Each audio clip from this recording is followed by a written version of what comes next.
ሰላም ጤና ይስጥልኝ ክቡራትና ክቡራን ተመልካዮቻችን፣ ዜና ፕራይም ከፕራይም ሚዲያ ተጀመረ። በቅድሚያም ዋና ዋናዎቹ ለሁለት ቀናት የስራ ጉብኝት ወደ ኢትዮጵያ የመጡት የህንዱ ጠቅላይ ሚኒስትር ናሬንድራ ሞዲ በዛሬው ዕለት በህዝብ ተወካዮችና በፌዴሬሽን ምክር ቤት የጋራ ስብሰባ ላይ ንግግር አደረጉ። ለሁለት ቀናት በኢትዮጵያ ቆይታቸውን ያደረጉት የህንዱ ጠቅላይ ሚኒስትር ናሬንድራ ሞዲ ጉብኝታቸውን አጠናቀው በዛሬው ዕለት ወደ ሀገራቸው ተመልሰዋል። ከውጪ በምስራቃዊ ዲሞክራቲክ ሪፐብሊክ ኮንጎ የሚንቀሳቀሰው አማጺ ቡድን በአሜሪካ ጥያቄ መሰረት ቁልፍ በሆነችው ኦቬራ ከተማ ለቆ እየወጣ ስለመሆኑ ተነግሯል። ክቡራትና ክቡራን ተመልካቾች በያላችሁበት አብራችሁ እንድትቆዩ እንጋብዛለን። ዜናውን እየመራው አለም ሰገድ አበበ አብሬያችሁ ቆይ ይሆናል።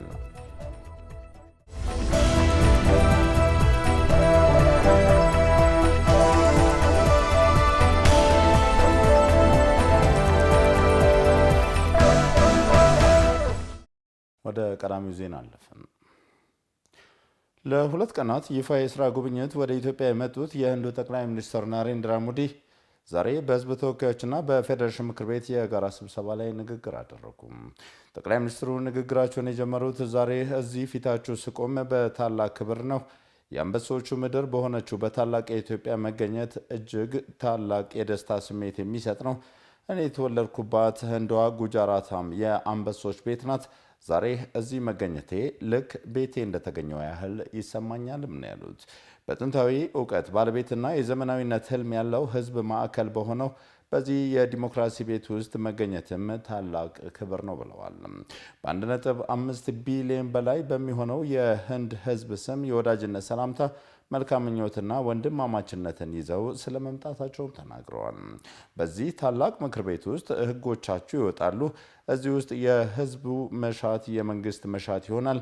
የመንግስት መሻት ከህዝብ መሻት ጋር ሲጣጣም ደግሞ የፕሮግራሞች መሻት ከተስፋና ከዓላማ ጋር ወደፊት ይጓዛል ብለዋል። በዕለቱ በነበራቸው ንግግር በኢትዮጵያና በህንድ መካከል ያለውን ታሪካዊ ግንኙነት በተለያዩ ዘርፎች አጠናክሮ ማስቀጠል ይገባል አሉ የህዝብ ተወካዮች ምክር ቤት አፈ ጉባኤ ታገሰ ጫፎ።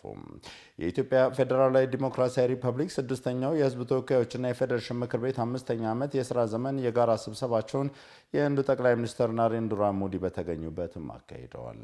አፈ ጉባኤ ታገሰ ጫፎ በጋራ ስብሰባው የመክፈቻ ንግግር ላይ ኢትዮጵያና ህንድ ረጅም ዘመን ያስቆጠረ የትስስር ታሪክ እንዳላቸው ገልጸው ግንኙነቱን ወደ ወሳኝ ምዕራፍ ማሳደግ እንደሚገባም ተናግረዋል። በኢትዮጵያና ህንድ መካከል ያለው ግንኙነት በታሪክ፣ በባህል፣ በትምህርት፣ በንግድና በተለያዩ ዘርፎች የተሳሰረ ስለመሆኑም አንስተዋል። በኢትዮጵያና ህንድ መንግስታት መካከል የዲፕሎማሲያዊ ግንኙነት ወደ ሁለቱ ሀገራት የህዝብ ለህዝብ ግንኙነት አጋርነት ማደግ እንዳለበት አፈ ጉባኤው አጽንኦት ሰጥተው ተናግረዋል። ጠቅላይ ሚኒስትር ናሬንድራ ሞዲም በኢትዮጵያ ያደረጉት ጉብኝት ይህንን የሚያጠናክር መሆኑን አፈ ጉባኤ ታገሰ አያይዘውም ተናግረዋል። ጠቅላይ ሚኒስትር አብይ አህመድ ለህንዱ ጠቅላይ ሚኒስትር ናሬንድራ ሞዲ ሽኝት አደረጉ። ለሁለት ቀናት ይፋ የስራ ጉብኝት ወደ ኢትዮጵያ የመጡት የህንዱ ጠቅላይ ሚኒስትር ናሬንድራ ሞዲ ጉብኝታቸውን አጠናቀው በዛሬው ዕለት ወደ ሀገራቸውም ተመልሰዋል። ጠቅላይ ሚኒስትር አብይ አህመድም በቦሌ ዓለም አቀፍ አውሮፕላን ማረፊያ ተገኝተው ለህንዱ ጠቅላይ ሚኒስትር ናሬንድራ ሞዲ ሽኝት አድርገዋል። ጠቅላይ ሚኒስትር ናሬንድራ ሞዲ ወደ ሀገራቸው ከመመለሳቸው በፊት በአድዋ ድል መታሰቢያ የአበባ ጉንጉንም አኑረዋል። ጠቅላይ ሚኒስትሩ የመላ ጥቁር ህዝቦች የነጻነት ምሳሌ የሆነውን የአድዋ ድል መታሰቢያን መጎብኘትም ችለዋል። የናሬንድራ ሞዲ የኢትዮጵያ ጉብኝት የኢትዮጵያና ህንድን የቆየ ታሪካዊ ዲፕሎማሲያዊ ግንኙነት ወደ ላቀ ስትራቴጂካዊ ግንኙነት የሚያሸጋግር ነው ያሉት። ኢትዮጵያና ህንድም በዲፕሎማሲ፣ በኢኮኖሚ፣ በባህል ግንኙነት የረጅም ጊዜ ታሪክ ያላቸው ስለመሆናቸውም አንስተዋል። የህንዱ ጠቅላይ ሚኒስትር በኢትዮጵያ የነበራቸውን ቆይታ መነሻ በማድረግ በርካታ ዓለም አቀፍ መገናኛ ብዙሃን ሰፊ ሽፋንና ሀተታ ሲሰጡ ውለዋል። በርካታ የህንድ መገናኛ ብዙሃን እንዲሁም ዘ ኢኮኖሚክ ታይምስ የመሳሰሉ የተለያዩ ዓለም አቀፍ የመገናኛ ብዙሃን ስለ ህንዱ ጠቅላይ ሚኒስትር ናሬንድራ ሞዲ የኢትዮጵያ ጉብኝትና የሁለቱ የፓርላማዎች የጋራ ስብሰባ ላይ ያደረጉትን ንግግር በተመለከተ ሰፊ ዘገባም ሰርተዋል። ከዘገባዎቹ መካከልም ጠቅላይ ሚኒስትር ናሬንድራ ሞዲ ለኢትዮጵያ ፓርላማ የጋራ ጉባኤ ያደረጉት ንግግር ታሪካዊ መሆኑን ያነሱም ሲሆን በህንድና በኢትዮጵያ መካከል ያለውን ጥልቅ ባህላዊና ታሪካዊ ትስስር አጽንኦት ሰጥተውም ዘግበዋል። ኢትዮጵያ የአንበሶች ምድር ናት ሲሉ የገለጹት ጠቅላይ ሚኒስትር ሞዲ ይህንን ከትውልድ ግዛታቸው ጉጃራት ጋር በማመሳሰል ልክ እንደ ቤቴ ይሰማኛል ማለታቸው ሚሊዮኖች የሚከታተሏቸው የህንድ መገናኛ ብዙሃንን ትኩረት ስቦም ብሏል። በተጨማሪም ጠቅላይ ሚኒስትሩ ሳይንስ የሰው ልጆችን ጥንታዊ ዱካዎች በኢትዮጵያ ውስጥ እንዳገኘ መግለጻቸውን ዘገባዎች ሲያብራሩም ቆይተዋል። ዓለም ስለ ሉሲ ወይም ድንቅነሽ ሲናገር እያወራ ያለው ስለ ቅሪተ አካል ብቻም ሳይሆን ስለ ሁላችንም መነሻ ነው ማለታቸውን በርካታ የህንድ መገናኛ ብዙሃን ዘገባዎችም አትተዋል። ይህ መነሻ ደግሞ በአዲስ አበባም ሆነ በህንድ ለመኖር ለሁላችንም የጋራ ነው ያሉም ሲሆን በህንድ ቫሱዳያም ኩቱምባካም እንላለን። ትርጉሙም ዓለም አንድ ቤተሰብ ናት ማለት ስለመሆኑም ተናግረዋል። ይህ አባባልም ከፖለቲካ ከድንበሮችና ከልዩነቶች ባሻገር የጋራ መነሻ እንዳለን ያስታውሰናልም ነው ያሉት። መነሻችንም አንድ ከሆነ እጣ ፋንታችንም የጋራ መሆን አለበት ስለማለታቸው የበርካታ መገናኛ ብዙሃንን ትኩረት ስቦም ውሏል። ክቡራትና ክቡራን ተመልካቾች አሁን ደግሞ ከጠቅላይ ሚኒስትር ናሬንድራ ሞዲ ወጣ ያሉ ዜናዎችን ወደ እናንተ እናደርሳለን። ከምክክር ሂደቱ ራሳቸውን ያገለሉ የተለያዩ የፖለቲካ ኃይሎችና ታጣቂ ቡድኖች ወደ ምክክሩ ማምጣት እንደሚገባቸው ተገለጸ። የኢትዮጵያ ሀገራዊ ምክክር ኮሚሽን ከተባበሩት መንግስታት ድርጅት የዋና ጸሐፊ የምስራቅ አፍሪካ ልዩ መልእክተኛ ጉዋንግ ኮንግ ጋር በጽህፈት ቤት ውይይትም አድርገዋል። የተባበሩት መንግስታት ድርጅት በሰላም ግንባታ ሂደቶች ላይ በምስራቅ አፍሪካ በርካታ ተግባራት እንደሚያከናውኑ ኮሚሽኑ አስታውሶ በኢትዮጵያ የሚደረጉ የሰላም ግንባታ ሂደቶች ላይ ድርጅቱ ድጋፍ እንዲያደርግ ጥሪም ቀርቦላቸዋል። በውይይቱ ላይም የኢትዮጵያ ሀገራዊ ምክክር ኮሚሽን በእስካሁኑ የምክክር ሂደት ራሳቸውን ያገለሉ የተለያዩ የፖለቲካ ኃይሎችና ታጣቂ ቡድኖች መኖራቸውን ጠቁሞ እነዚህም አካላት ወደ ምክክሩ በመምጣቱ ረገድ በተባበሩት መንግስታት ድርጅት ዋና ጸሐፊ የምስራቅ አፍሪካ ልዩ መልእክተኛ እገዛ እንዲያደርጉም ጠይቀዋል። ከዚህ በተጨማሪም ኮሚሽኑ ከተባበሩት መንግስታት ድርጅት ሊደረግለት ስለሚገባው ልዩ ልዩ ድጋፎች ገንቢ ውይይት ማድረጋቸውን ኮሚሽኑ ያደረሰ መረጃም ያሳያል። ድጋፍ ማይክሮፋይናንስ እና ጆርዳን ቢዩቲ አካዳሚ የሴቶችን ህይወት የሚቀይር የመግባቢያ ስምምነት ተፈራረሙ። የድጋፍ ማይክሮፋይናንስ እና የፋይናንስ እድል ሲፈጥር የጆርዳን ቢዩቲ አካዳሚ ደግሞ የሙያ ስልጠናዎችን ይሰጣልም ተብሏል። ተጨማሪ ዘገባ አለን። ድጋፍ ማይክሮፋይናንስና ጆርዳን ቢዩቲ አካዳሚ ሴቶች ላይ ትኩረት በማድረግ የመግባቢያ ሰነድ ተፈራረሙ። በተደረገው የመግባቢያ ሰነድ ስምምነት መሰረት የሁለቱንም ተቋማት የላቀ ማህበራዊ ኃላፊነትን የሚያንጸባርቅ የተባለም ሲሆን የበርካታ ሴቶችን ህይወት በመለወጥ ረገድም አብዮታዊ እርምጃ ለመውሰድ ያለመ ስለመሆኑ በፕሮግራሙ ላይም ተነስቷል። የድጋፍ ማይክሮፋይናንስ የፋይናንስ እድል ሲፈጥር፣ የጆርዳን ቢዩቲ አካዳሚ ደግሞ የሙያ ስልጠናዎችን እንዲሰጥም ነው ስምምነቱም የተፈጸመው። ይህ ትብብር ዛሬን ይማሩ ገቢዮ ሲጀምር ይክፈሉ በሚል መርህ የተመሰረተም ሲሆን ይህም በርካታ ሴቶች የፋይናንስ እገድ ሳይኖርባቸው የሙያ ህልማቸውን እንዲያሳኩ ያስችላልም ተብሏል። ስሜ ደረጀ ጡሪ ይባላል። የድጋፍ አነስተኛ ብድር አቅራቢ አክሲዮን ማህበር ዋና ስራ አስፈጻሚ ነኝ። ሴቶች ላይ በዋናነት ትኩረት ያደረግነው በዚህ ጉዳይ ላይ በብዙ የውበት ሳሎን ስልጠና ላይ ብዙዎቹ ሴቶች ናቸው በአንደኛ ሳይድ። ሁለተኛ ሴቶች እንግዲህ በተለያዩ የፋይናንስ አቅርቦት አክሰስ ላይ ወይም ተደራሽነት ላይ ወደኋላ የቀሩ ናቸው፣ ብዙ ተጠቃሚ አይደሉም።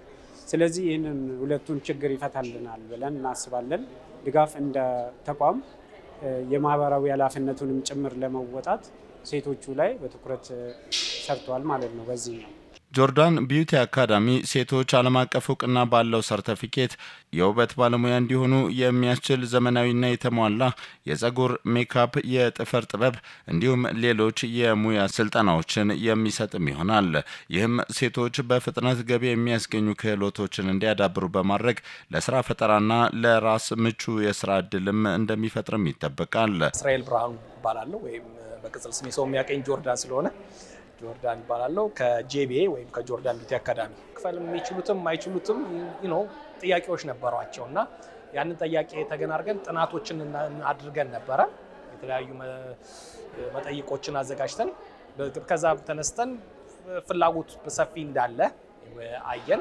ስለዚህ የተለያዩ ፋይናንስ ተቋማቶች ጋር ፕሮፖዛሎችን በማስገባት እንደዚህ አይነት ጥያቄ አለ፣ እንደዚህ አይነት ፍላጎት አለ፣ ይህን ያህል ደግሞ ጆብ ኦፖርቹኒቲ አለ፣ ስለዚህ ለምን በጋራ አንሰራም፣ ይህንን ኦፖርቹኒቲ ለምን አትጠቀሙም የሚሉ ጥያቄዎችን ለብዙ ፋይናንስ ተቋማቶች አቀረብን። ነገር ግን ከፍላጎቱና ከሂደቱ አንጻር ብዙዎቹ ይሄ ልምድ ስለሌለ ለትምህርት ወይም እንደዚህ አይነት ነገር ተደርጎ ስለማይታወቅ አዲስ ነገር የሚደፍር ደግሞ በጣም ውስን ተቋም ስለሆነ ያለው ፍላጎታችንን በሚያሟላ መልኩ አልተቀበሉንም፣ ወይም ደግሞ የተቀበሉንም አካላቶች ጥያቄያቸው ሰፊ ነው። ከዛ አንጻር ድጋፍን አፕሮች አደረግን። ከሁሉም ጋር ስናደርግ ድጋፍን አደረግን። በጣም በቀንነት ተቀበሉን። እነሱ ሰፋ ያሉ ስራዎችን መስራት እቅድ አብረን ያዝን።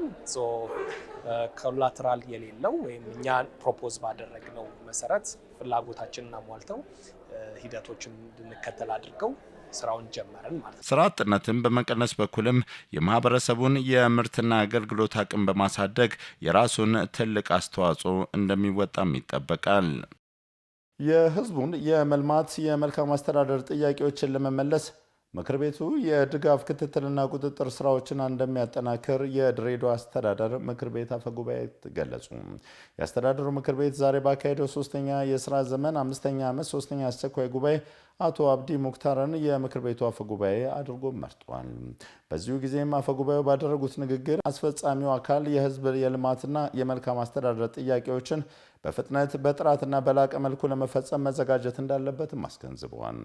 የህዝቡን የልማትና የመልካም አስተዳደር ጥያቄዎች ለመመለስ ምክር ቤቱ የድጋፍ ክትትልና የቁጥጥር ስራውን እንደሚያጠናክርም ተገልጿል። ምክር ቤቱም በዛሬው አስቸኳይ ጉባኤው የቀረቡለትን አዳዲስ የካቢኔ አባላት ሹመቶችን በሙሉ ድምፅ ማጽደቁም ተሰምቷል።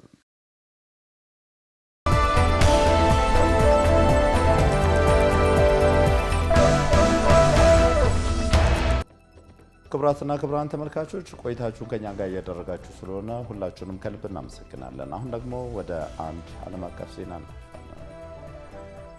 በምስራቃዊ ዲሞክራቲክ ሪፐብሊክ ኮንጎ የሚንቀሳቀሰው አማጺ ቡድን መሪ በአሜሪካ ጥያቄ መሰረት ተዋጊዎቹ ቁልፍ የሆኑትን ኡቬራ ከተማን ለቀው እንደሚወጡ ገለጹ።